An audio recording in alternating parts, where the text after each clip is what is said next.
Welcome back, everybody. It's been a while. It's been at least a month, maybe more, since I had my last interview, my last podcast. I've been on the road, and internet has not been cooperating. But I'm very excited to get back in the saddle, start talking to interesting guests again, and exploring interesting topics that are related to all the stuff that you guys recommended to me. I put out the call recently, asking, "Hey, who do you guys want to hear from? Who do you want me to get on the show?" And my guest today, he was a fan favorite. So I'm happy to introduce and present Professor Thorsten J. Pattberg.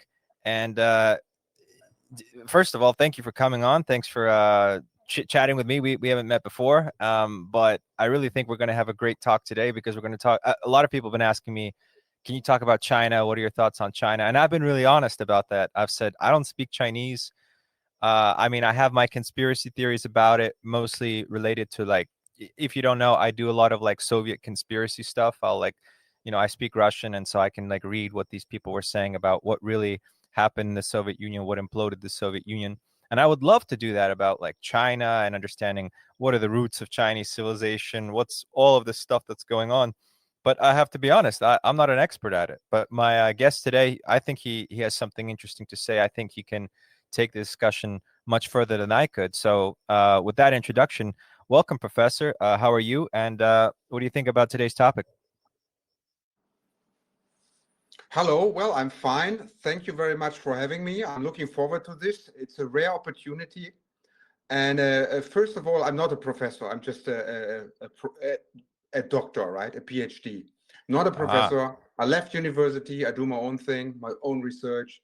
And yeah, what you said is correct. I've been to China. I speak Chinese fluently, and I know a lot of Chinese tradition and culture and religion. And yeah, I hope this can cause some interest, right? So today we are going to talk about, if I understand this correct, about Plato, a little bit Greek background, the Tao, Confucianism, and anti-religion, right? And then we go over into modern China situation. Then people are interested in that, Confucianism, Taoism. What is it? What role does it play in China today? For sure. Now, I asked you to tell me this Chinese term for like a Chinese wise man or a shaman, and right after you told it to me, I forgot it. Could you remind me what that term is? Yes, the term is Shengren.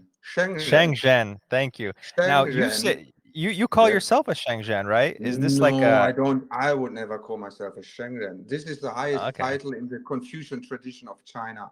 And Ah, the reason you don't know the term Shengren is because the Western scientists translated it. They translated it into philosopher or saints or sages, right? Uh, my proposal is you do not translate these important key terminologies. You don't do translation, you just adopt them. So a Shengren is a Shengren. right. And that way you don't lose something in translation. But for today, I think we're gonna do with the main topic. I wrote the series of essays about Plato, and I take this view that this guy is basically trying to create a different kind of religion. And this religion is basically going to be compared to the religions that were before Plato, a kind of anti-religion. And the emphasis is going to be on imposing a morality system in place of like a system of active mysticism. In fact, Plato seems to be very anti-mystical, and a lot of his agenda appears to be at like banning a lot of things that we associate with mysticism. And then I go all through all the examples and I list all the stuff. And tangentially, I mentioned, some scholars have pointed out that there's a lot of similarity between the thinking of Plato and the thinking of Confucius. And so I hand it over to you. Do you see any similarities? Have you heard about this? Do you think that there might be something similar in terms of what's going on between what Plato's saying and what Confucius implements? And what are your thoughts on that? Well, well, they didn't meet personally, right? That is impossible. They could not have heard of each other. There's no way. And well, two different civilizations talking about mainly the same ideas. I'm not an expert on the Greek tradition, right? I know it only because I do some comparative studies. But it's correct that Plato, of course, was into these ideas and forms, and he was about the society, how to build the perfect society, right? He criticized society, and Confucius did something like that. Obviously, Confucius was all about social relations, hierarchies, and statecraft. So insofar as Platonists discussed this, of course, there must be overlap, right? Must be. So it is possible to compare them, but obviously they never met physically. It's impossible that they heard of each other's ideas, I think, right? What's the date given for Confucius that you subscribe to? This is very difficult, okay? We know the birth date of Confucius. It was a real person. It was, I think, like 370 BC. But the thing is, what the ideas he's talking about, they go back another 700 years. So we say 1,000 years before Christ, they already had these teachings. And the correct teaching is Ru. Ru Xue means the teaching of Ru, the teaching of this statecraft.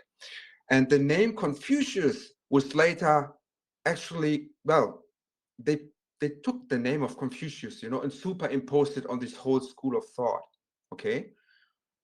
So yeah, Plato lived around the same era, I was plus about to minus say one. that's Yeah, interesting. That's the same era that a lot of these. Okay, that's fascinating connection. Go on. all of them, they emerged at the same time, right? So that the scientists even invented a term for it, right? This was the Axial Age, right? When all these great philosophers rose in different parts of the world. Very interesting, huh? That this can happen. They had no contact. There. I don't know how this relates to China, but related to Buddhism, there have been people who have drawn connections to Alexandria and the Platonists and a sort of proto-Buddhism, which would then be developed and fully fleshed out into the Buddhism that we know today, because we have these like tantalizing hints of these people who seem to be preaching basically like Buddhist stuff, and they're hanging out in Alexandria in the 3rd century BC. And so some people have said, what if this is the origin of Buddhism as well? What if it was made in this laboratory of Yeah, religions and political philosophy in Alexandria, and then it was weaponized and exported into Asia? I don't know. I've yeah. mentioned this theory. Has anyone ever said anything about that, about Confucianism? Do you buy into that? Is that too crazy? What do you think? No, it's not crazy at all. I mean, it's its own discipline. It's comparative studies. The people in comparative studies, in the religious part, they do nothing else but comparing, right? Where's the overlap, where they diverge, where they come together. And that makes sense, basically, right? That what can they think about? Somewhere in China, they might have an idea about a legal system, right? Let's develop a legal system. These were the legalists, right? And the Greek had to do something similar in their place, right? So it makes only sense that they have the same idea. And they also share the same mythology. All human beings do it. All human beings have like the tree of life, right? The symbolism and all these mystical things they share. Of course, we are humans, right? We must have a shared origin. Yeah. And Mm. well, before I ask you, what are the similarities between that you know of between Confucius and Plato's writings? Before that, I would just point out there's one other interesting node or like interesting center of similar thought, which Mm-hmm. dates Plato, or I don't know, who knows, but Zoroaster is there's a lot of like proto-Platonic stuff going on with that as well, and that's in Iran, modern day Iran, Persia. Yeah, Uh, so that's an interesting data point as well. I don't know where that fits into any of it, but a lot of people think that Zoroaster, Zarathustra, that was like the big moment where a lot of these new ideas regarding religion and politics, that's the origin point. Yeah, what do you have anything to say about that, or it's not? I don't know. Maybe well, I share don't know your how thoughts. deep you want to dive into this. This goes back very far, but you're absolutely correct. You're right. I mean, just geography, it lies in between, and it came before Zoroaster's. And of course, they had contact to China. Right? They had. Uh, um, and they worked as a middle thing between the East and the West in some sort, right? This is where this important comparison said, some Arab uh, uh, once quoted this important thing, like he said, like that the Greeks, they had all these technologies and ideas, but they only had one eye. There was a cyclops. Whereas the Chinese, they always had both eyes. That was his impression, because they looked at the people. So whereas the West, the Greeks, they had invented all these techniques and technologies and theories, the Chinese were a more humane philosophy, if you want to call it philosophy, right? They focused more on social organizations, right? And Confucius was definitely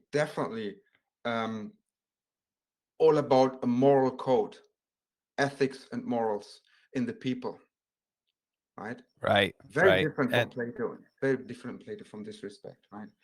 well, I mean, I would, in comparative religion, I don't know if it's still used, but there used to be this model, like roughly, that religions could be put on a spectrum between one end being moral type, morality based religions, and so the idea is that like you follow these moral codes, and Judaism is a great example of that. You follow the strict moral dictates, and that's how you be godly. That's how like you do your religion. That's like your key to whatever it is that the religion promises. You put a big emphasis on morality. Whereas the Yes, other end of the spectrum is mysticism, and that stresses more of these like ecstatic, like direct experience with the divine, and there's a much less emphasis on morality as opposed to like direct experience. And a lot of the sort of battles within religion and religious history and the development of religion can be seen as like the newer religions are all like a reaction to the older mysticism based religion. And like some of the best examples is like Buddhism rises as a reaction to some of these more like these more like tantric type I forget what they were called. I think they were called the Shrivaists or something like that. But there was this, these guys were even the Greeks write about them. They're walking around naked, or they're wearing ivy leaves, and they're doing these ecstatic rites, and they're basically worshiping their version of Dionysius. And it's very chaotic and it's very over the top. And then Buddhism shows up, and all of a sudden it's like, no, listen, you have to have this strict moral code. We're going to rein some of this in. We're going to tone down some of the excesses, and that's sort of the tension between the two poles. So in that sense, I throw it over to you.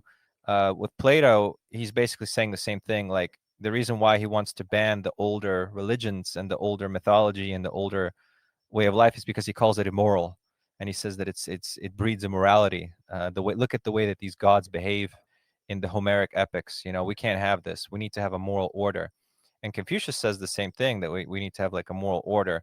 So on that level, I think maybe there's some similarity. Do you see the point I'm making? What are your thoughts yeah. on You're quite right. You're a religious scholar, my friend. Yeah, you're quite right. On this level, they're definitely communicating, right? Some ideas about this moral issues, moral conduct.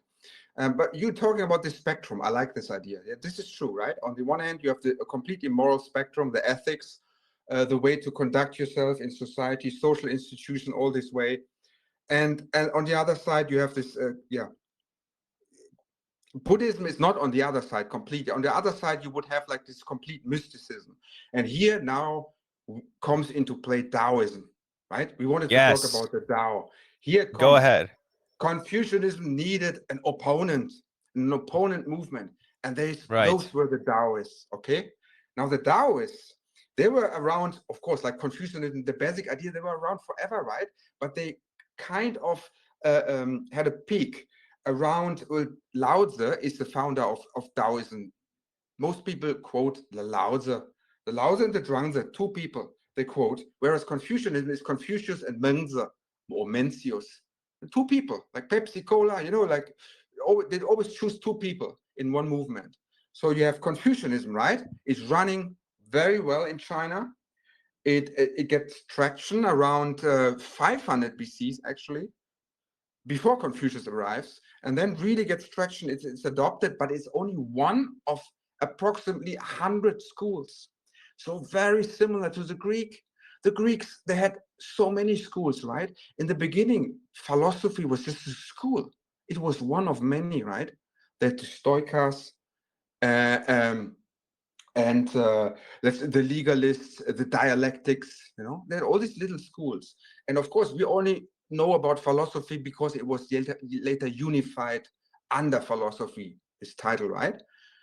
That's why we all get PhDs these days in our universities, right? The doctors of philosophy. That goes back to the Greeks. And in China, it all is later unified under Confucianism, everything. But we must not forget that in the past, it was over 100 different schools, right? We had the Mohists. The Mohists were basically, how to say, they were more like people of the state. The Mohists, they wanted the ideal state. It's idealism, Chinese idealism, right? And then you had the legalists. They survived thousands of years until now. The legalists, they built the legal system because Confucianism does not go into the judiciary in the legal system. There's no talk about that. It is more about history and social science, right? What Confucius does. So there is a missing link here. A big movement is still missing. And now we come to the Taoists. The Taoists arrived from a movement that we would call the naturalist. The naturalists in China 1,000 years ago, they started to arrive. They looked at nature and they said, there must be a higher underlying principle in nature, the highest order. And everything falls under this order. And what we humans do is connected to everything. So why even try? It already is in motion. So, and then around 250 BC, we have a person call himself Laozi.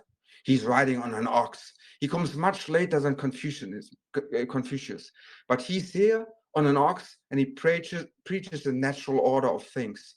And he's talking about the I Ching, the book of change, right? That is what people sometimes hear about, right? The hexagrams, 64 hexagrams, and this mysticism and this magic. Now we're talking about big magic. Confucius doesn't like it, right? He doesn't like magic. He doesn't like religion, actually. Confucianism is not a religion. He doesn't believe in ghosts and in deities. He doesn't even believe in God. He believes in heaven, but not really in God. He's godless, some say. It's not a religion, really. But here comes Laozi on his ox, and he's preaching his idea about this universe, this cosmic order, and people laughing at him. And he wants to ride out of the center of the kingdom and comes to the west gates, and they ask him before he leaves, please write down your ideas so that we have them on record. And this is the mythology of the Tao Te Ching, this most important work of Taoism. He writes down the Tao Te Ching, very short book. And with this, he's competing with Confucianism because Laozi and his ox, they disappear and they're never found. So they start to think about him as an undying being, as an immortal. So the Taoists, they start to go into the woods or climb the mountains and they stay there. And they develop techniques of mind control, telekinesis, and of course, immortality. They extend their own life. And most of this knowledge is lost. But even today, some of them, they become easily 100 years, sometimes 130 years. This is a legend. This is what the Taoists are doing. So there is your other end of the spectrum. That's amazing. There's so many things you said that I want to branch off into tangents and explore it. But like, I mean, it seems like we're definitely on the same wavelength here between the two poles of mysticism, and I call it moralitarianism because I'm as a pejorative. Like I don't like these new religions. I'm not a big fan of the Confucian approach. I think it's social engineering basically, because basically you're just you're saying that well Plato, I don't know how explicit Confucius is, and maybe here we can get into comparative stuff, but with Plato, he's quite explicit, and he says that basically you need an order basically of like homosexual men, priests, who will the guardians or the philosopher kings, and they create a noble lie, which is some myth that people will believe in, usually about a mythical founder. And he was basing this on Sparta with Lycurgus and the laws that Lycurgus brought, which I argue was the basis for Moses, a mythical character who brings the laws. it's not just me. I'm quoting people much smarter than I am, but I found the argument very convincing, and I Yes. tried to incorporate it into my whole theory about mysticism v moralitarianism. Anyway, the point is, Plato has a blueprint, and he kind of explicitly says it. Whereas I don't know. Maybe you can tell me. Does Confucius explain like the meta level of what he's doing? Because Plato is like stepping back, and he's saying he's not just building a system. He's not just saying, okay, we're gonna have a guy. His name is gonna be I don't know, like Greeklius or something like that, and he's going to have these laws, and we're going to impose these laws on society to make a moral society. He's saying, no, no, no. In the future, what we're going to do is we're going to use a Phoenician fairy tale. That's his direct words. We're going to create a mythical character, and he's going to come with these laws, and we're going to build a whole order around a noble lie, and we're going to force people to adhere to this utopian society with the ideal laws by creating this caste of um, uh, gay men who do not have children, do not have families, do not inherit, and a secret police, basically. And they're going to be like the ideological enforcers. And we're going to take children, we're going to indoctrinate them in state run schools. He's basically describing communism, and the later communism. We're all basically borrowing from Plato. And my point is that it's so explicit. Like, he lays out the whole groundwork. And my question to you is that, do you get any of that with Confucianism, or is it just like the actual thing? Does he actually just say, there's a guy called Confucius, and he gave us these laws? Because that's the impression I get. Like with Chinese, there's a lot of jokes on the internet, like Confucius says, and then someone makes a joke, like, the idea is that like there's no real logic to it, or there's no basis for it. It's just the entire religion, or the anti-religion is just Confucius says, and you have to do that. Am I off base here? Can you compare it at all to what I described about Plato? What are your thoughts on that? Well, in terms of output, Plato definitely had a greater output, right? He wrote several works and he tried to cover everything. I mean, this guy wrote about not just politics, but education, how to organize education, how to do the justice system, and of course the metaphysics of things, right? The Plato idea, the forms and ideas. Yeah. Very philosophically already. Confucius, no, he didn't do this. The only text that is really attributed to Confucius is the Confucian Analects. And it's the same situation with Plato. His disciples wrote down what Confucius said. And this book is tiny, right? It's not much. And it's only moral teachings, basically. What came later, after Confucius, so many people wrote about it. That is called the Confucius Canon. And it is basically 5 big books. It's a book of change, the book of history, and the book of poems and all this. And there they cover more of society. But Confucius couldn't hold the candle to Plato in this respect. He was not Do thorough you enough. do you think he was a real person, or do you think it may have been like a mythical founder figure type? No, he was a real person, I think. Yeah. I mean, Okay. even today in China, there are 1,000 people that claim to be descendants of Confucius.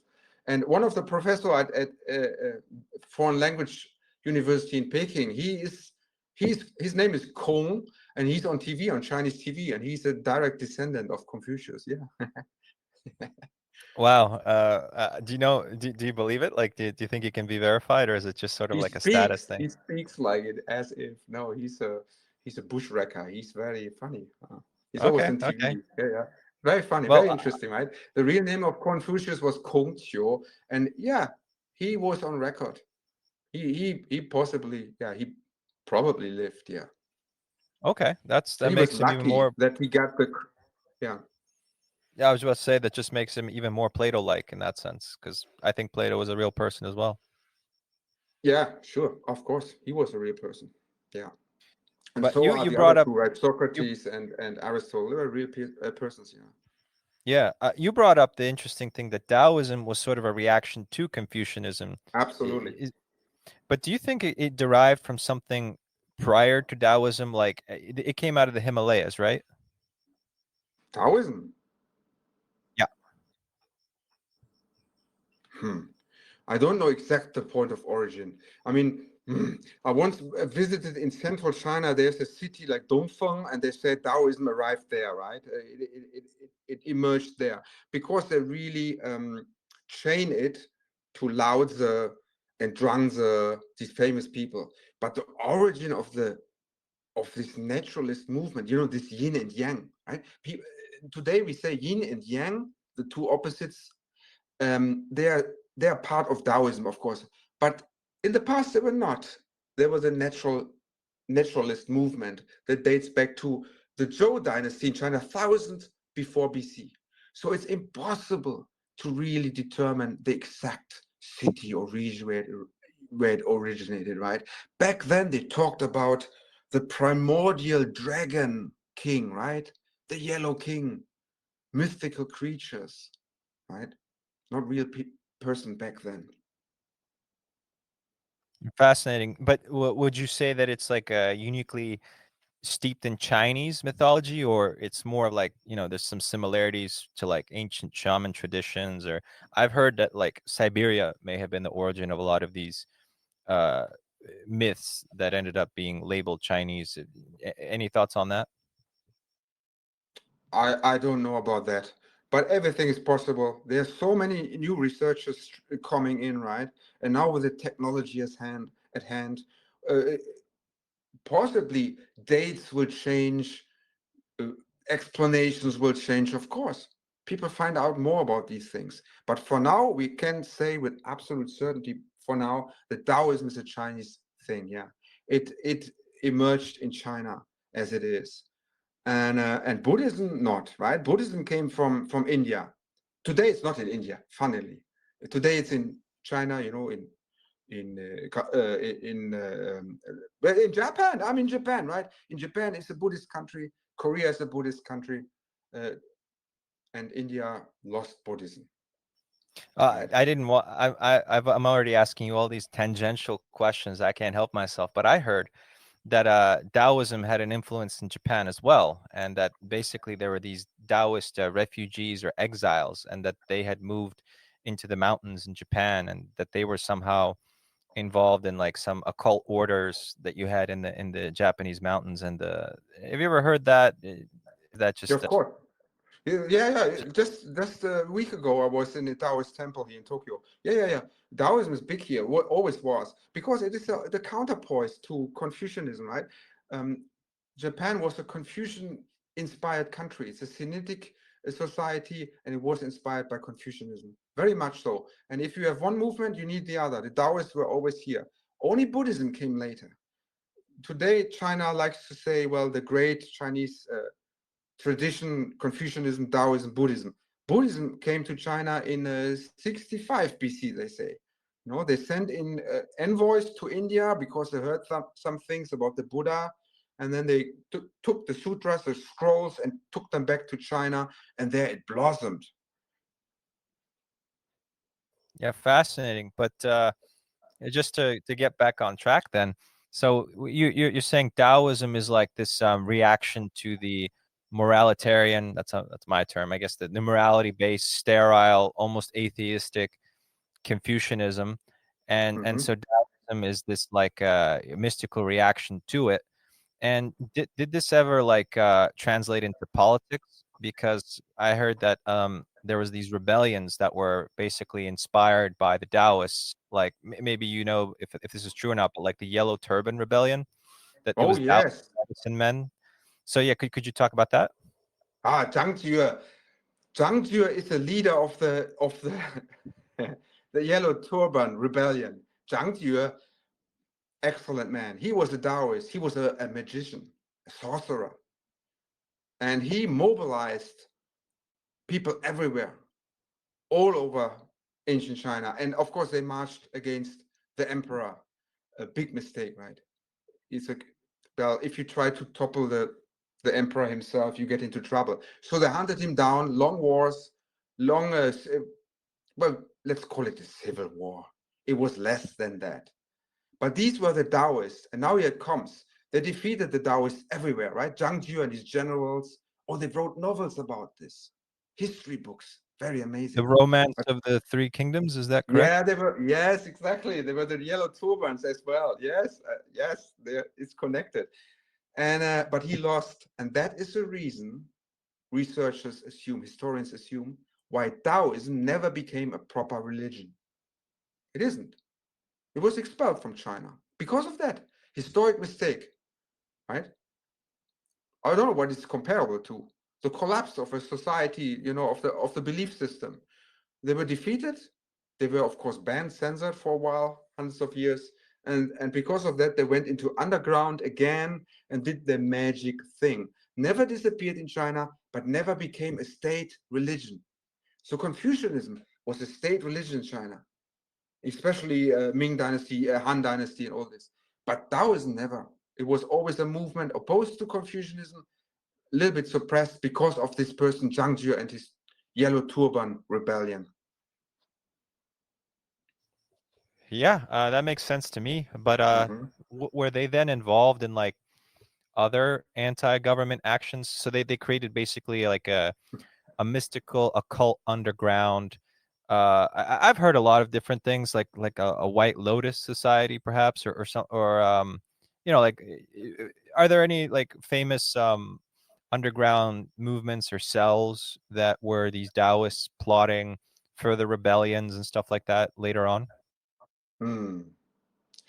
Not explicit Taoist, but it's always hard to say because again these concepts overlapped.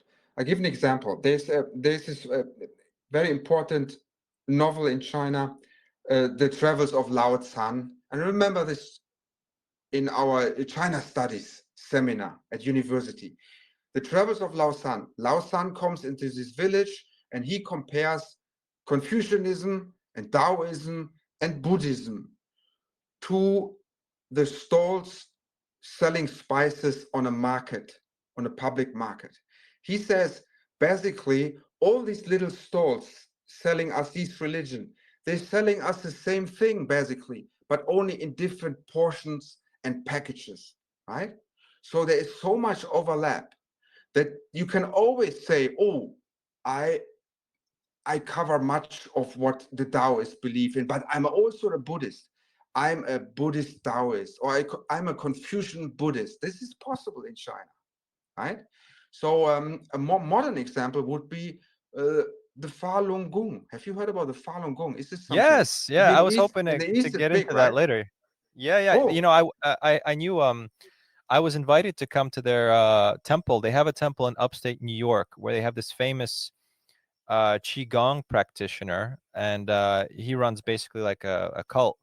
I mean that in a non-pejorative sense. And you have to shave your head, and you can study with him.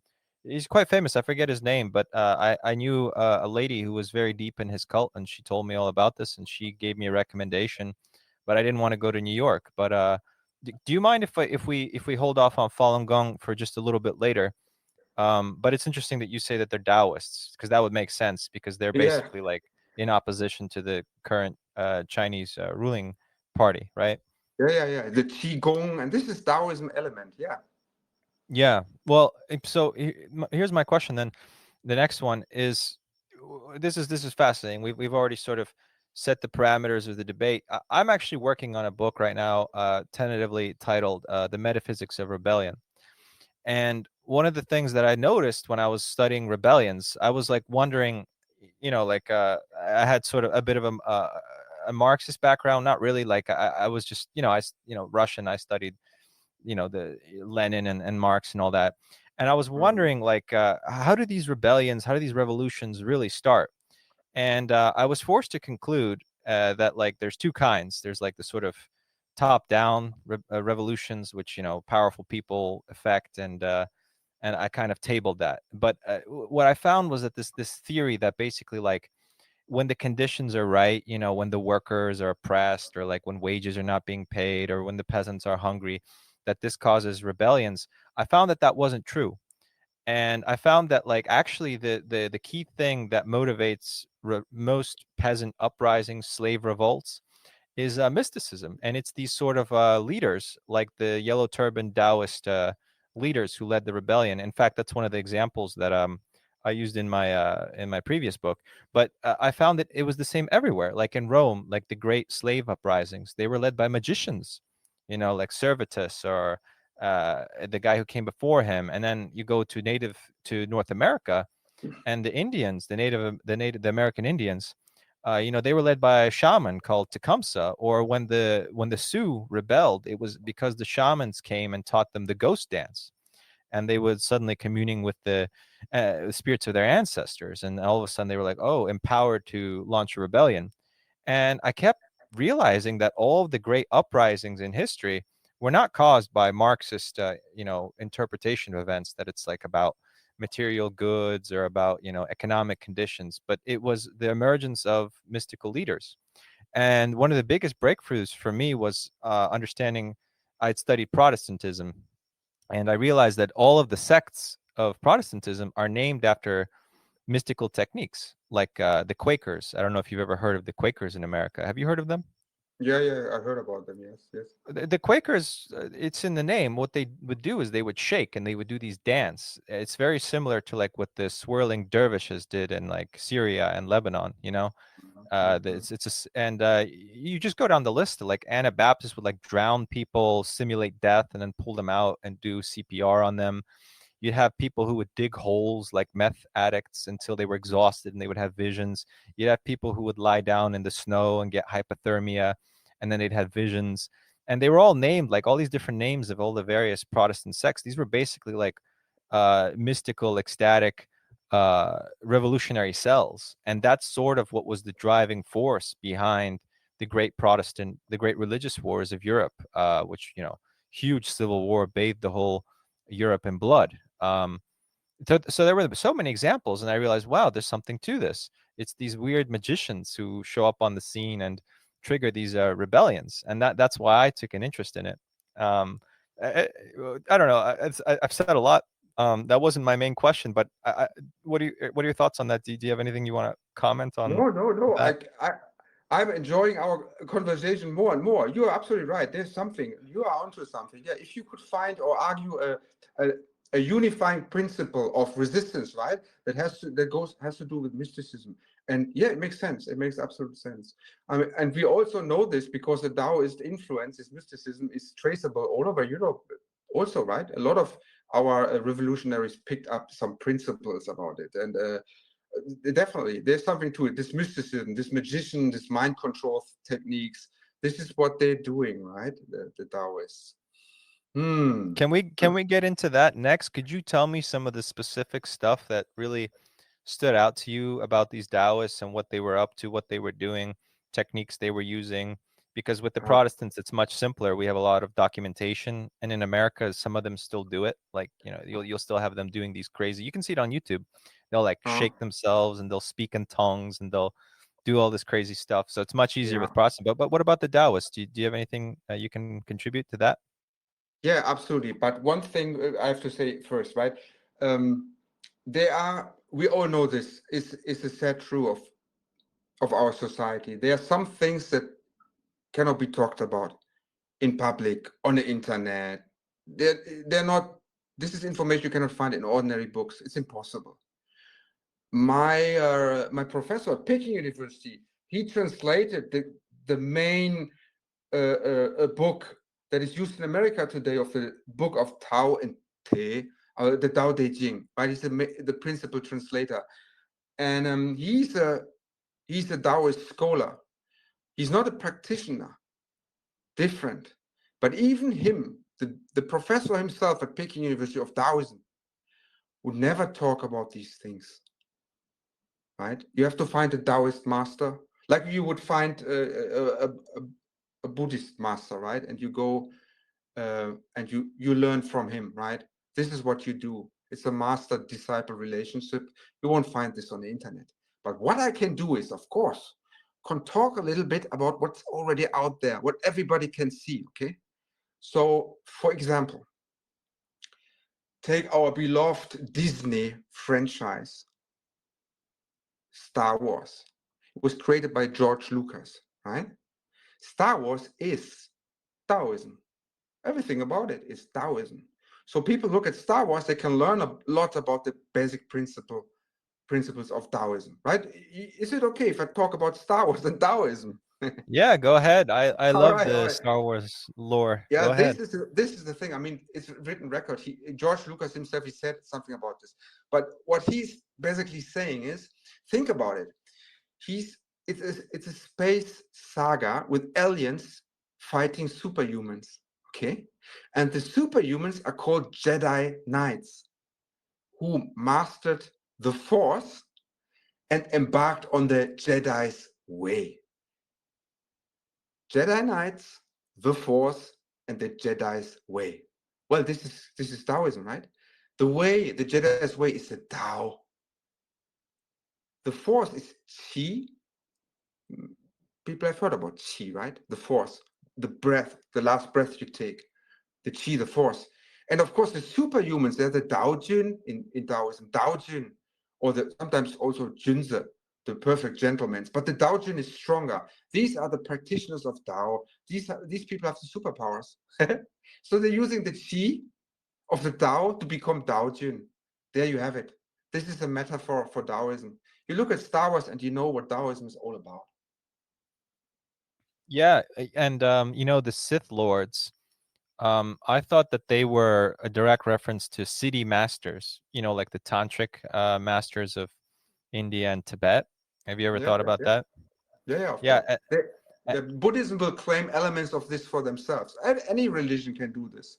But Well, what's of interesting, course, I think, yeah. I throw it over to you, but let me posit this. Buddhism plays a similar role as Confucianism to Tantrism. And Tantrism is also, it comes out as like a reaction to Buddhism within Mm-hmm. Buddhism. And obviously, just like you're saying about the Tao, it was drawing on these older traditions, which are hard to place down, Mm-hmm. Mm-hmm. which were never really that codified. But Tantrism is basically a reaction to Buddhism, and with the behavior of some of these city masters, if you read some of the legends, they're basically behaving like Sith lords. They're challenging, yeah, they're like challenging the political kings, the political authority. They're using magic to basically conquer kingdoms, and I don't know. I mean, I guess my next question to you is, so in the context of Star Wars and in the context of the Tao, are the Jedi the good guys? This is the idea of the Tao, that you're just like this passive vessel through which the Tao operates. You're basically like a medium, and that you give up your free will and you just do whatever the Tao wants you to do. Is that Yeah, like, yeah? yeah, yeah. It's a Taoism. They practice Wu Wei. The famous concept of Wu Wei is effortless action. This is action from doing actually basically nothing. You just, well, maybe you do it with your will or something. The thing is this: the Tao is one, and then the Tao became two. The two opposite forces. Let's say yin and yang. So where there are heroes, there must be villains. It's a natural order of things. They can't help it, the Sith Lord. They exist precisely because the Jedi's are there. And the other way around, the same. The Sith exists because the Jedi, and the Jedi exist because of the Sith. But in the end, it's the same, right? They are Taoist immortals. They even bring this up in the end, right? If you think about Star Wars, Darth Vader, Master Yoda, and the Emperor, in effect, when they die, they're still not dead. They appear as Shen, as guiding spirits to their next followers. This is also Taoism. Taoism, immortals become Shen and are still around for their followers to give them power and to instruct them. They usually stay in woods, in the elements, something like that. Yeah. Yeah, that makes a lot of sense. Actually, one Mhm. more tangent. I realized that there was probably a connection between the ninja of Japan and Taoist masters. I saw a lot of overlap in what they were saying. Also overlap, obviously, with the tantric school. Have you come Mhm. across that? I know that you're based in Japan. What are your thoughts Right. on that? The ninja, I'm not sure if they're doing Taoist elements. Might be, but this is about a warrior style. This has something more with Buddhism, actually, because Buddhism teaches Wu, martial arts. The Buddhists actually do this. We always think that they're so pacifist, right? The Taoists are the pacifists, actually. The Buddhists, they're very warrior-like. They can be warrior-like. They're teaching all this martial arts, of course, for self-defense and all this, and self-cultivation. Buddhism is basically the practice of self-cultivation. Cultivate the self to become something better, right? To connect to the Buddha in you and in the universe. Yeah, it's all about self-cultivation. Whereas the Taoists, they don't even know where their power comes from. They just take it from the air, right? The Qi practice and all this. Very different. That's interesting. Are you saying what about the Shaolin monks? Are they more Taoist or more Buddhist? The Shaolin? Oh, yeah. The Shaolin monks, yeah. They are Buddhists. Yeah, they're Buddhists. Okay. Yeah. Okay. I mean, that's why they're Buddhists, because why the Jedi are Taoists, because you can see this on the shaved head, right? If the Buddhists, they always shave their head, the monks. They wear the clothes, the robes, and they shave their head. These are definitely Buddhists. Right. And the Taoists, they also wear the Taoist robe, the Daofu, but they don't shave their head. That's why I'm saying all these Jedi and so they have full hair. They are basically Taoist immortals. Okay, I got you. But have you? There's definitely some similarity, right? I mean, Qi is definitely a part of the Shaolin warrior practice, just like in Japan they call it Ki. So the ninja are basically Ki masters as opposed to Qi masters, and then Tantra people are chakra masters. And then in Taoism, what would be it's still Qi, right? It's still Qi. That's the name of the life force that they're channeling, right? Yeah. Qi. They if you're a practitioner of these techniques like qigong, shadow boxing and all this, and then you form a circle in front of your belly basically, and you try to concentrate the energy of the qi. Yeah. This is Taoist techniques. Can I ask a personal question? We have it everywhere. We have it everywhere. The kids are crazy about anime and manga here in Japan, and they read Dragon Ball. Dragon Ball maybe came also to the West. And the guy in Dragon Ball, his name is Goku. He's a Taoist immortal. Yeah. I thought he was more like a Shaolin guy, but I guess no. Okay, yeah, okay. And the same with the Chinese Sun Wukong, the Monkey King. The Monkey King is, of course, this is the thing, because it does not contradict each other. The Monkey King is all about the journey to the West, is about getting the Buddhist sutras finally to China. So that means they were not in China. So how can the monkey god, the Monkey King, Sun Wukong, go to India and get the Buddhist sutras? He can't be a Buddhist at that time, right? He must be something else. He was a Taoist immortal. So Sun Wukong is a Taoist immortal, and Goku from Dragon Ball in Japan is also an immortal of the Tao. Yeah, there's also the monkey connection with Goku. He's supposed to be like a monkey spirit. So there you go. You know, the thing funny that you brought up all of that, because as a kid, I was really into this Japanese show. It was called Naruto. Have you ever heard of that one? Naruto, yeah, I know Naruto. Yeah. It's so funny. I'm talking to a professor of Chinese studies, and I'm like, "Hey, do you know what Dragon Ball Z and Naruto is?" I love it. I love it. But yeah, in Naruto, they have these ninjas, and these ninjas are basically doing a system called Kujikuri, which is this Japanese occult thing, which is very similar to Tantra. And I think there's also, the way that they describe how the chakra works, and it's basically just chi. So there's also that Taoist overlap there as well. It's incredible how popular these concepts are when they're told in the fantasy medium, whether it's Naruto or Dragon Ball Z or Star Wars. It's amazing how it resonates with so many people, and so many people are fascinated by it. But most people leave it there, like they leave it in the realm of fiction. And they don't really take it all that seriously. But was there something like in your career, or a moment where you started thinking to yourself, there might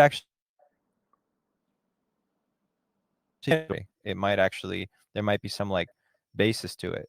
Could you talk about that? I didn't catch the last one. What was Sorry, the question? my sound went in and out. But was there a moment in your life, in your career, where you went from just sort of like doing, as like looking at it as a historian or as like a social scientist, and started thinking, wow, there might actually be some substance to this mysticism and to some of this stuff. Like it might actually be real. Did you ever make what made you take that next step? Oh, it is real. Of course, Yeah. it's So real. yeah, but did Very, you just very much always so. know it? Did you just always know it, or was there a moment where you were like, oh wow, you know, this might actually be very real. It's not just some like fantasies. It's not fake. There's something to it. Was there such a moment? Well, the more you read about it, I think this is with everybody. And with everybody, it's the same experience. The more you read, you see how it's all connected, and then of course it's real. Yeah, it's very much real. I was always a big believer in the Daojia. This is the school of the Dao, and also in the Dao Jiao. Dao Jiao is the practitioners of the Dao.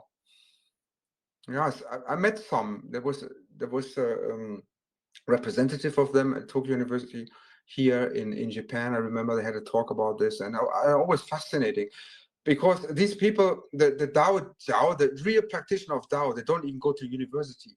They are wild. They don't like this putting an effort into education. Everything comes to them. And so what they're doing is they're coming from the mountains and from the forests, and then they come and talk to the scholars, and they have an exchange of ideas. Basically, that's what they do. That's what they do at Peking University, right? So we had the practitioners of Daos. They have used conferences. They discuss, but they themselves, they are not scholars of the Dao. It's separated, very much so. Well, since we're talking about modern times, you brought up Falun Gong. So you're saying that they're Taoists, right? The Falun Gong is, yeah, they have Taoist elements. They say this of themselves, by the way, but they also say they have Buddhist origins, right? They mix it a little bit up. It's probably safe to do it, right? You say you are an amalgam of different influences, right? It's always best to do this, right? Mm-hmm. Put your act in as many as you can. So yeah, well, what the Falun Gong is they're doing, they're taking even Confucian concepts like Zhen and Shan and Ren. These are the three main principles in Falun Gong. It means Zhen is truthfulness, Shan is kindness, and Ren is something like tolerance. So this sounds very much Confucian to me, right? The social thing. But at the same time, they're practicing these, magic. Is it magic? China thinks so. The Chinese government thinks this is dark magic. They're talking about the Force, the mystics, not good. And of course, they want to topple the government. So they are banned in China, in mainland China. Yeah, I can see that. But do you Yeah, think that their opposition to the Chinese government is because they see the Chinese government as like an atheistic, Confucian, communist enemy? absolutely. Is And this lies in the nature of the Tao, right? We mentioned before Zhang and the yellow turbans. It's this memory in history. If something like that happens, you have memory. Everything in Taoism is the enemy of the state. It's true. it's interesting. So they're like, do they claim that they're descendants from the yellow turbans or anything like that? I haven't read anything like that. Interesting. No, I don't think they might have descended, but don't know for sure. Yeah, yeah. I mean, I would think if you're like a anti-government in modern China, you might draw on that like lineage and that history and say, "Oh, we're just like these guys," you know? Yeah, sure. One of the interesting things about Chinese government propaganda or whatever you want to call it was when they took over Tibet and they gave a very similar reason as a justification for what they were doing. They were saying these people are practitioners of dark magic. And that was one of the justifications they gave for stamping it out. Can you comment on that? What are your thoughts on that aspect? How does it tie into what we're talking about? I'm not a Tibet expert. It's Tibetan Buddhism, right? It's a special branch of it.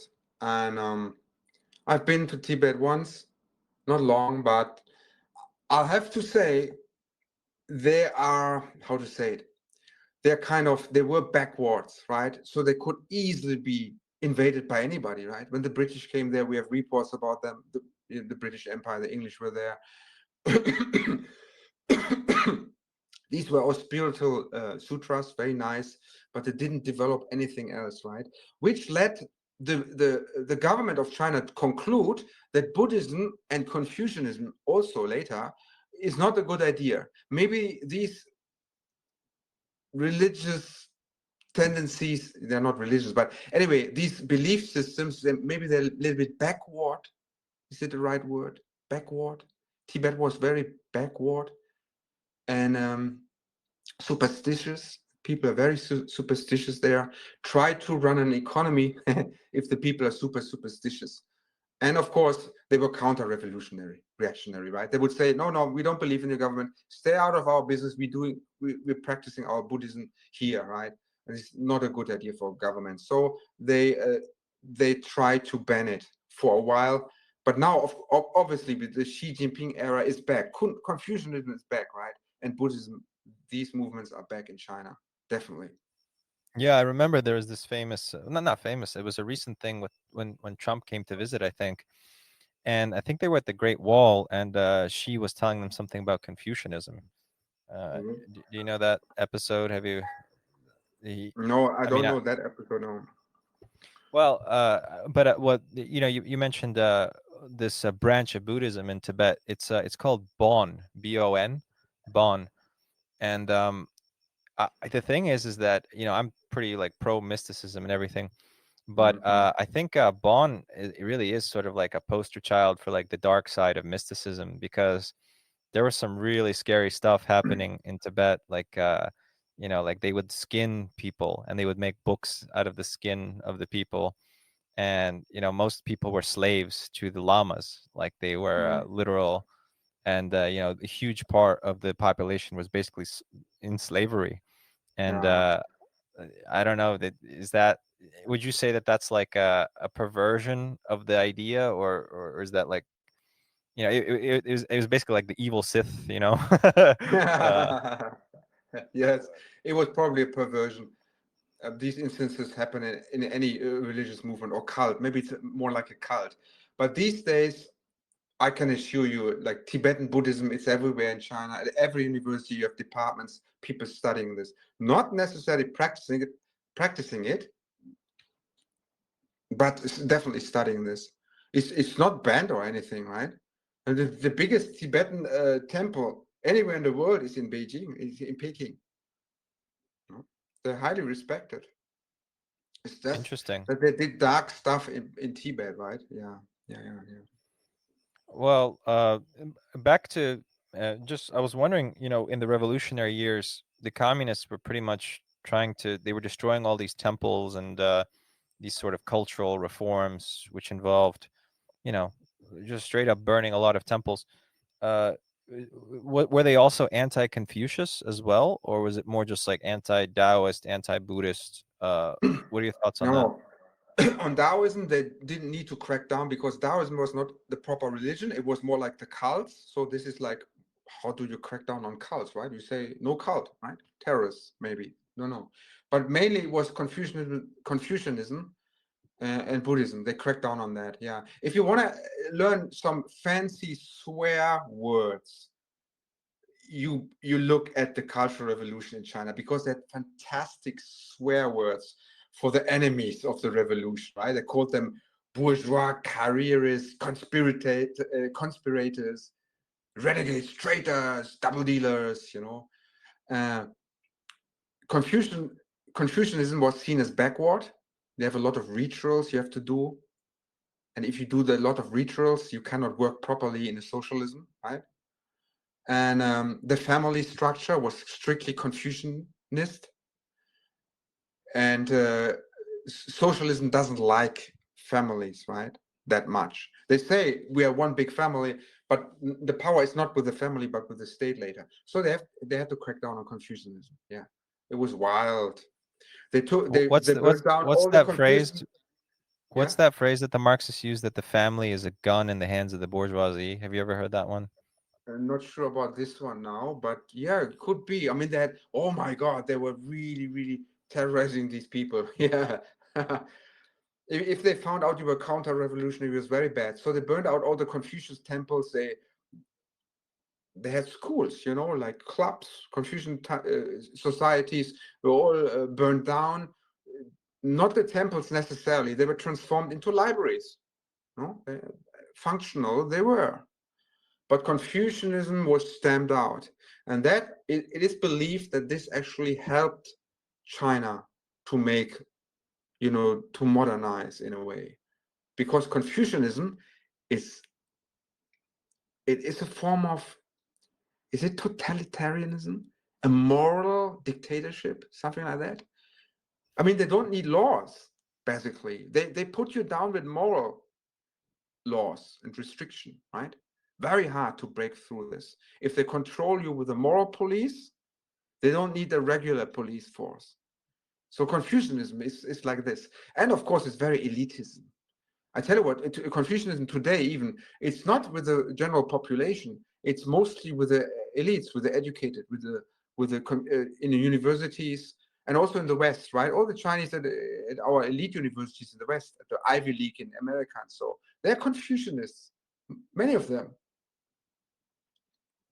The things I talk about in my book about just politics and stuff, I point out that like actually a lot of these systems that are at war with each other now are actually very, very similar. So, Confucianism actually seems very similar to communism, like this strict moral law, the atheist element, the sort of totalitarianism inherent to it.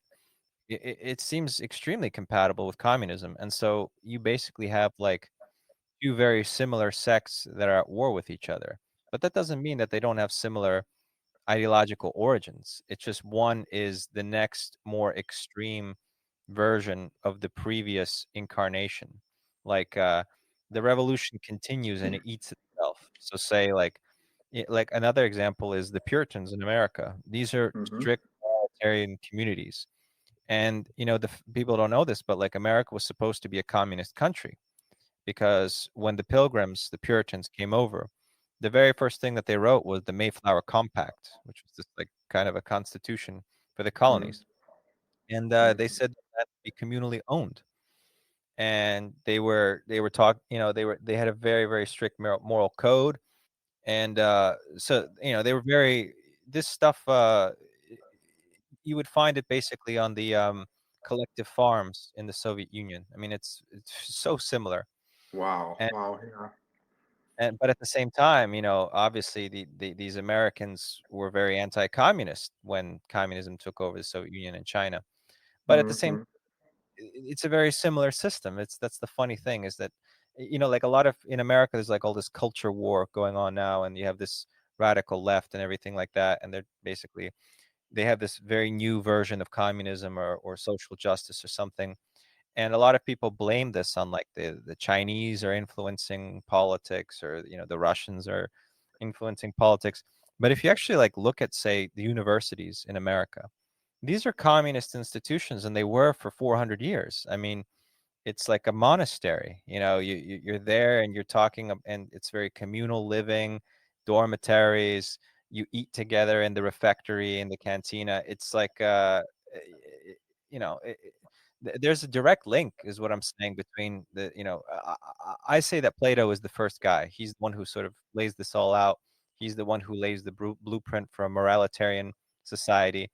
And then you have like different iterations of this same idea, and each one is a little bit more extreme than the previous version.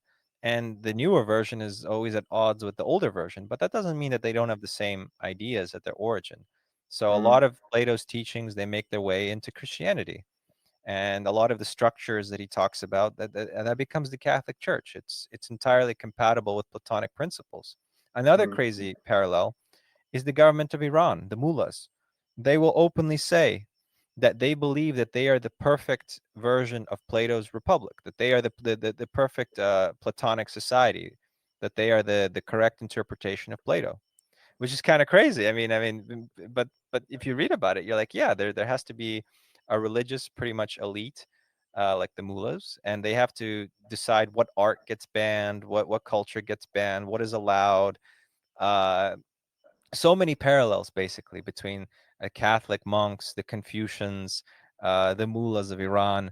And just because they're all fighting each other, it doesn't mean that there isn't a lot of similarity. I mean, what do you think about that idea? The tyranny of small differences, people ready to butcher each other over tiny little differences, but they're not all that different.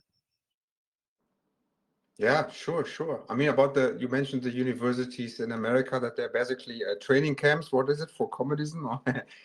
Yeah, they always were. Yeah, in a way they were. Yeah. We could use a little bit more diversity in this respect in the educational system, because the educational system now in the West is unified. It's a bit scary. Yeah, it's a bit scary. I used to say that philosophy is a syndicate. Once you do the PhD thing and you realize, my God, right? There are some priests. These are the real professors. I'm not a professor, right? The professors and the philosopher kings. The philosopher kings, and try to go against the philosopher kings. This is the end of you. And they really set the standard. And then you see this, especially the humanities, not the science, but the humanities. It's all so arbitrary often. But what can you do? They're in charge of the interpretation, right? They sit on their books. And it's impossible to get a degree in higher education that is not a PhD. Imagine this. You say, well, but I studied China studies. How could I possibly be a PhD in philosophy? Or they even give you a PhD in philosophy if you study chemistry even, right? This is how far they went, because they said everything is a membership scheme. It has to be the philosophers. Who is the founder of the school of philosophy? Plato. And there it all traces back to him, right? Yeah, I agree with you. But you think you're pro mysticism, and would you like to see a return to some of this Taoist stuff? Would you like to see some of that, like, permeate, starting to influence society more? Well, it's always there. It doesn't need to return. It's always there. Because it's with us. In case of Taoism, you cannot switch off the cosmic order. It's always there. I mean, it's everywhere now. It's in science fiction, right? Even the physicists in America, I always say that they're practicing Taoism now, right? Because all this quantum theory, think about it. This is always a little bit, this cosmic, the great oneness. It's all Taoism. Call it Taoism. Albert Einstein is reported to have read the Tao Te Ching, and he put it under his pillow. It's in the records. Yeah, a lot of this stuff sounds like occultism, like they got it from these like occult grimoires, and then they put it into like a secular scientific language. Yeah, I definitely see that. I was always a great fan of American science fiction, and then of course later I realized these persons like Philip K. Dick, a science fiction writer, he uses Taoist themes, right? The nature of reality is all, the unreal, like a program that is running. Who's running the program? It's self-running. It's a DAO, right? It's futuristic. So I would say that Taoism, and maybe even Buddhism, because it goes into the transgender, the self-cultivation. Anyway, these movements have a great future. Absolutely great future. Would you say that there's a dark side to this, like, say, the Jedi, or this concept of like subordinating yourself to this basically a mind that's greater than your own? Is there like a branch of Taoism or something that emphasizes the individual, maybe like triumphing with his will, or overcoming basically the Tao, basically, like a Sith, just not just going with the flow, not just doing the will of the Tao, but actually sort of resisting it? Is there like a coherent philosophy to this, or have you ever heard of anything like that? Well, you are in acceptance of the Tao. You accept it. There's nothing you can do. This is why this Wu Wei, this non-action, the effortless action. You just accept the principle of nature, and then things happen automatically. You get the power from this. So you can't escape. Again, like the Sith exists because of the Jedi. So there's something like a calling from the cosmos, from the universe.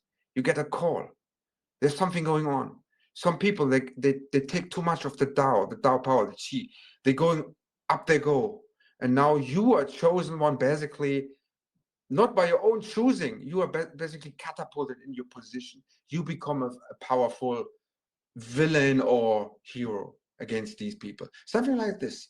It happens automatically because there's always duality and balance in the world. Sounds You know, you very met. yeah, it sounds very attractive to a lot of people, right? Wherever there's a big movement in the world, there will be a counter movement. Yeah, you know, you mentioned the I Ching, for example. I was surprised to learn that a lot of these theoretical physicists in America, like maybe you've heard of Terence McKenna. Help me out here. What is he known for? One of the things he's known for is the stoned ape thesis. It's this idea that, like, you know, a bunch of monkeys got high on mushrooms and they developed higher consciousness, which explains Oh, this okay, like. yeah. I know him. He's a spiritual guy, right? He's a spiritual leader, let's say.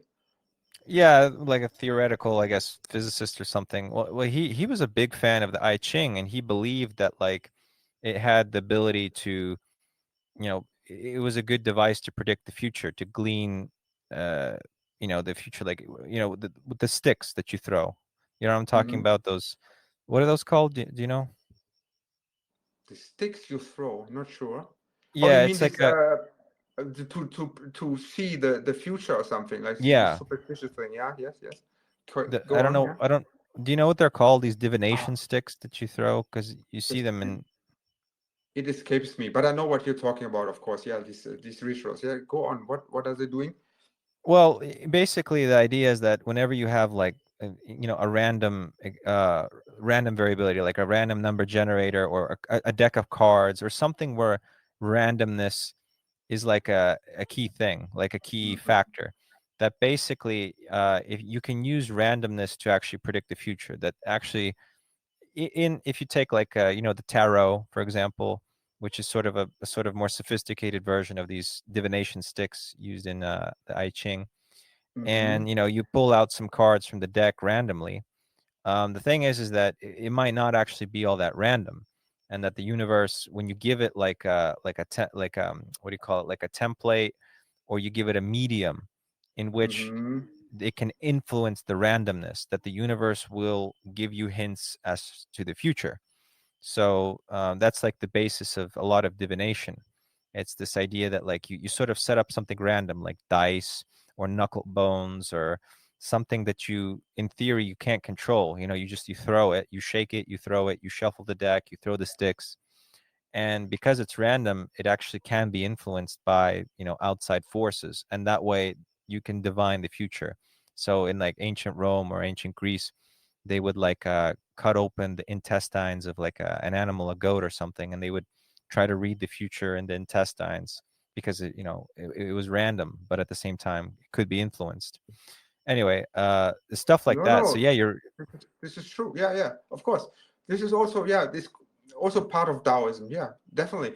Um, Quantum physics is something like this, right? It's either or, but it's both. Or let's say like Heisenberg principle, the uncertainty principle. Um, right. all these scientists, yeah, they're playing with this idea, right? If the cosmic order, no, let's put it this one: if the universe is whole and there's an implicate order everywhere, an order, how can there be randomness? Makes no sense. The randomness we perceive as random must be part of that order. This kind of thinking, right? So we have to explore this randomness, right? In quantum mechanics, right? Or you know what I'm talking about. The cat is dead or is alive. Is it alive or dead? We don't know until we open the box. But as long as we don't open the box, the cat is both dead and alive at the same time. Something like this. So, but we have to explore this to find out, because this uncertainty is part of the certainty the universe has, but we humans lack at the moment. Yeah. Yeah, interesting. And that's, there's another one. Is it called the Golden Flower? Is that another Taoist text? Have you ever heard of this one? The Golden Flower is a book, ne? Yeah, I'm not It sure. No, Must be wait, more. wait, no. This is a German guy. This is Carl Jung, Oh. right? Yeah, but when we go to the Germans, you see, we have a lot of Orientalists in Germany that were fascinated with the East. Orientalism we call also Asia, right? And Orientalism in the English-speaking world is only the Orient, Hmm. but we say the Far East is as well Orientalism. So we have Schopenhauer, Arthur Schopenhauer, the great philosopher, pessimist, Nietzsche, Friedrich Nietzsche, preaching the coming of the Overman, the Übermensch, the superhuman. Well, they probably read the Tao Te Ching, but they were not impressed by it because they don't mention the Tao in their work. But the guys who do mention the Tao are the psychoanalysts, right? The Carl Jung. He definitely, he's a Taoist scholar basically. He studied everything. He was into Buddhism mainly, right? But Carl Jung is famous for a Taoist tractate he wrote because he believed, you see, in alchemy, mind control, all these things. He dubbed into this. Oh yeah, and then Mm, Evola, there another guy, he wrote about the I Ching. yeah, So yeah, yeah, yeah. yeah, there was definitely this But interest that but came the thing is, at the. you see, the study of Taoism that we can do. We have dates, we have everything, because this is the modern era, right? The era. So how do all these guys, the scientists we just mentioned and the philosophers just mentioned, we're toying with the ideas borrowed from Taoism? There's only one way, that the red Taoist, the Tao Te Ching, it must have been the translation, right, from the Chinese into, let's say, the German. Who did the first German translation of the Tao Te Ching? By This is just one person in Germany. It's Richard Wilhelm. He was a famous sinologist. He translated all the works, so we know exactly what kind of books they read, the Germans. And in England, in the British, they have this guy James Legge. He translated the Confucian classics, the Taoist works, the legalist works, the Moist, the Zhuangzi. He translated all of these works into English. So from that on, we can trace them back. All the authors in the English-speaking world back then that started to toy with the ideas Buddhism, Taoism, we know what kind of translation they read. That's also fascinating, right? Would you say that we're still in the early days of like the influence of this stuff on the West? It's only been less than a century. Do you think Absolutely. that it's still coming? Yeah.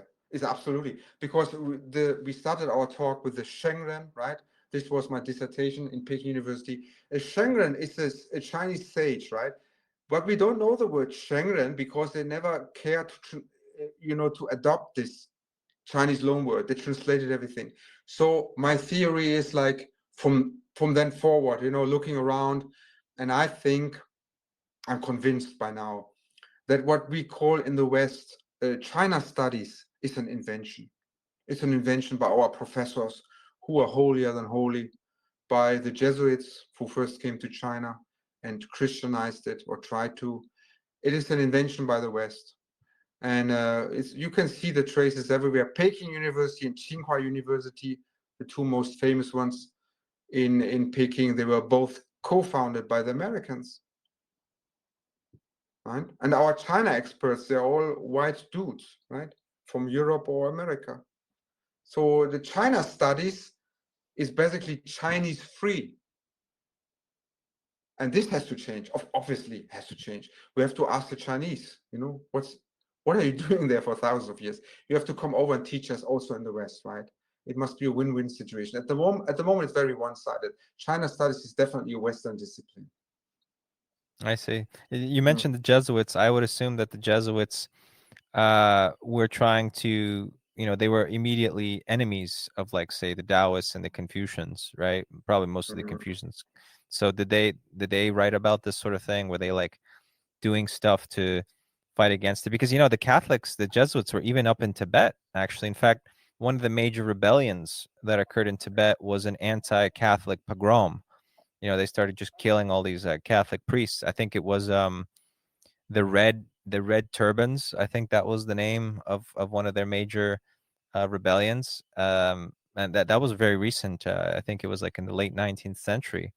But Yeah, I mean, do you have anything to say about like the Jesuit influence or how they're tied into all of this? Is anything to add on that? This is basically anyone in a Western university who studies China studies will first study the impact of the Jesuits in China. The first contact with China was not the Jesuits. Obviously, it's Marco Polo. We have accounts of him, 13th century. Others after him, but the Jesuits really started in the 15th and 16th centuries, coming to China and started to crystallize, to turn the Chinese to Christianity. And that was easy because Buddhism is difficult. You can't. The Buddhists are so tolerant, whatever. It's not even a religion in their eyes. It's just self-cultivation. You can do this under Christianity even. But if you do this, you don't believe in Messiah figures because the Buddha is something greater than, our prophets or something. They have the Bodhisattvas, they have the Arhats, they have their own system. But with Confucianism, they had a hinge because they actually gave the name Confucianism. Before this, we didn't say it was Confucianism. It was Ru. I mentioned this earlier, I think. Ru, the study of Ru. This is the Chinese word for what we call Confucianism. But in Christianity, obviously, you have a Christ figure that is the namesake of the religious movement. Jesus Christ, Christianity, Christmas, and all this. You have this guy. Who is the guy, the thought leader of this school you have here? Oh, it's the person, his family name is Kongqiu. And then they said, oh, this is brilliant. We call it Konfucianism. That's where the name came from. Right? And then they say, do you preach to a god? To the Confucianists didn't have a god. There's no need. Just order society. People are important. Father-son relationship, family, and then to the state, the relationship to the state, to the superior, and all this. The good people, the bad people, all this. And then I said, well, there must be something. Yeah, there's heaven. We definitely believe in heaven. And then I said, well, that heaven is God. You just don't know the real name. You haven't seen it. I Right? see. And then Clever. that's what they did basically. They even Have you ever? yeah. Sorry. Go ahead. Go ahead. Go ahead. Sorry. No, they even postulated that Confucius believed in God, which he didn't. And they said Confucius saw the flood. He experienced the great flood, which is also fantasy. At least they didn't say that he was a secret Jesus Christ follower. They like to do that. No, he was not quite good enough for that, right? I The see. Chinese had philosophy, but not quite good enough. And they had a religion, but not quite good enough. We give you the Yeah. perfect religion. Right. Since you brought up sci-fi, the Jesuits are immortalized in Dune. Have you ever read or watched Dune? Frank Herbert. Oh, Franco, yeah, science fiction. Dune. Yeah, I like it. Yeah. But this is more Arabic mythology, Yeah, Judaism, for little bit, sure. the But chosen people. Yeah. yeah. But the Bene Gesserit are basically the Jesuit order, and they go around the world and they try to figure out people's religions and manipulate them, and they're based on the Jesuits. Perfect. Yeah, that makes sense. I mean, this guy built a whole universe, right, with different planets and people. And yeah, of course, he is designing like his fantasy groups, races, let's say, or factions in this universe. And then he says those are more Taoists, those are more Jesuits. This is the emperor, right? The Vatican or whatever. Yeah, he's doing this. Wow. Yeah, and another interesting thing about that is he does these interesting amalgamations. So like there's a religion called Zen Sunniism, and it's he does that, like he'll like merge existing things in the future. They've syncretized and they've become something new. So it's an interesting concept. Now, I wanted to leave you with this one last question. It's really crazy. It's pretty out there, but it was requested. So there's this guy in Russia. His name is Anatoly Fomenko. I don't know if you've heard of him, but he Not argues that familiar. he argues that most of chronology has been fake and faked by the Jesuits. And so he says that a lot of our history has been duplicated and the timelines have been extended. And he didn't believe that the Dark Ages existed. So he didn't believe that there was that 1,000 years between Christ's alleged death and 1000 AD. And he had these interesting theories and mathematical proofs, and he was using astronomical data. so based on this like model of using math and astronomical data and sort of studying history and looking for duplicates and artificial extensions of timelines, he came to the conclusion that the Great Wall of China was built in the early 20th century. Have you heard this claim, and what do you make of it? I didn't hear about this particular one, but of course there are many copycats in Europe as well who do this, right?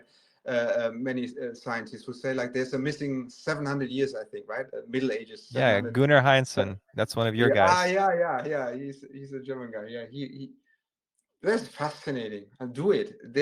He has a point in that there is really a lack of certain documents in that era, right? And there are people asking themselves, how is this possible? Like the same, we started our talk, we said 500 before Christ, 500 BC, we have all these major religions all over the world popping up. What was before? Were they instructed at the same time somewhere? I know. What is the timeline of that, right? Why does it all come out of nothingness? And then there it was, right? And yeah, wild theories. I say go for it. But the problem of Heinsohn and others is that we can go to China and look at their history there, and they had the last 2,000 years, right? So maybe something went wrong in Europe with their historians, right? It's a study of historiography. Well, that's the question I had for you. Did the Jesuits mess with China's history at all? I mean, they were the ones that recorded it. Is there any, you know, what do you make? I see where you're getting at. Okay, yeah, the Chinese history was done by the Jesuits. Right? Oh, let me think about it. I would contradict myself if I said no, because I just said China's studies is a Western discipline. So there's some truism to it, right? If it's a Western discipline, they go to China to write the history there. Yeah, it makes sense. Yeah, they could be conspiring. No. It is possible. Well, his thing about the Great Wall of China was, this is a funny thing to consider. You know, Marco Polo, he went to China. You mentioned him, right? Yes. He never mentioned the Great Wall of China in all of his writings or whatever. He didn't? No. And then there's no artwork in all of Chinese history that ever depicts the Great Wall. I've tried to test this out myself, like searching on the internet, and I haven't been able to find any depictions of the Great Wall. And there's no historical record of it in any like content. Like you can't find it like mentioned in any Chinese arts or poems or chronicles or anything like that.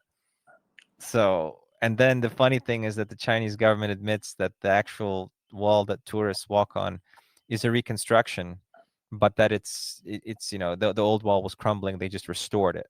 Yeah, sure. That's a fact. Yeah, the parts of it. Yeah, the tourist areas. Yeah, there are certain bus lines that go up there through a certain part of the wall that the tourists walk over. Yeah, the rest of the wall, no. Could you like look into this? You know, this is bothering me. Could you? Well, it was perfectly built, and they needed a lot of manpower for that. So that is undisputable. When it was built, is also quite clear. Although I have to say, the Chinese always had a different, a calendar, and they didn't mention the dates. It's a very Western thing. The dates, the idea that you know. Because the Chinese, how did the Chinese do history? Very short. They connected it really to persons, to dynasties. When the dynasty was over, they started a new one, and the rest and dates don't matter. The deeds and the persons, they were important. And so the official thing is that it was an Emperor Qin, right? And he made the wall, but we don't know when that was, right? Yeah, sure. Yeah. This is very frustrating. But it is there. That what we know. Yeah, that's true. Well, listen, I've had you on for longer than I promised, and I had a great time. I hope you had a fun chat with me as well. Me too. I enjoyed do this very again. much. It was excellent. We should do this again. Sure. It was a lot of fun, and I have like 10 more big questions I would love to ask you, and I've been trying to like be time conscious and not, bombard you with all these questions. So there's definitely enough for another episode whenever you feel like doing it. But thank you so much for coming on and talking to me. This was great. I last word, I give it to you. No, I salute you. Thank you very much. I salute you. Have a nice day and see you next time. Till next time. Bye-bye. Bye.